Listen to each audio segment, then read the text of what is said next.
Is-sena l-oħra 34% tal-istudenti tal-5 sena tas-sekondarja laqas għaddew minn eżami wieħed fil-livell ordinarju.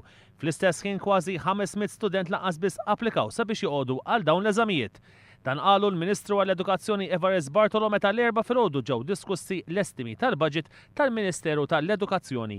Il-Ministru Bartolo qal li l-persentaġġ allarmanti tal-istudenti li ma jġibux il-kwalifiċi neċessarji biex ikomplu fl-istudji tagħhom il-laħħaq il-55%. U wastqar li għall-kuntrarju ta' kif kien isir fis-snin preċedenti għandha tingħata aktar attenzjoni lejn in-numru ta' studenti li spiċċaw il-kors b'suċċess u mhux in-numru ta' kemm japplikaw. Il-Ministru Bartolo sostna li huwa inaċċettabbli li 6,000 persuna bejn l-età ta' 16 u 24 sena mhumiex fit-taħriġ, l-edukazzjoni jew f'impjieg. Il-Ministru qal ukoll li wara li l-ġenituri wrew ix-xewqa li l-uniformijiet jinżammu kif inhuma, il-Gvern huwa kommess li jnaqqas il-pis finanzjarju tal-uniformijiet u għalaq billi semma s-servizz ta' child care b'xejn lill-ġenituri li jaħdmu u issa li dan is-servizz mhux qiegħed hemm biex nipparkjaw it-tfal iżda għandu jkun post fejn it-tfal jingħataw esperjenza edukattiva u li tħalli l-frott.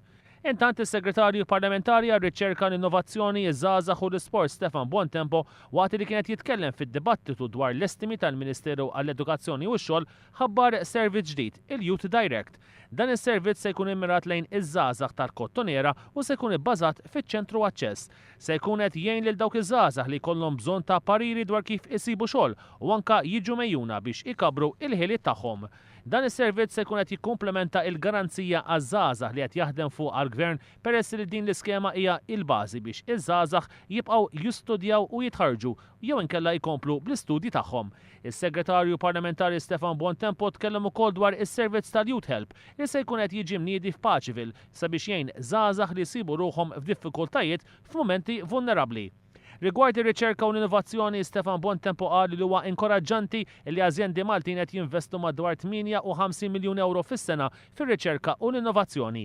Tkellem ukoll dwar l-investiment li qed isir fiċ-Ċentru Nazzjonali Interattiv ta' Xjenza li huwa investiment fl-edukazzjoni informali li qed ikun ikkunsidrat bħala stimolu fi żmien qasir imma banijiet fit-tul.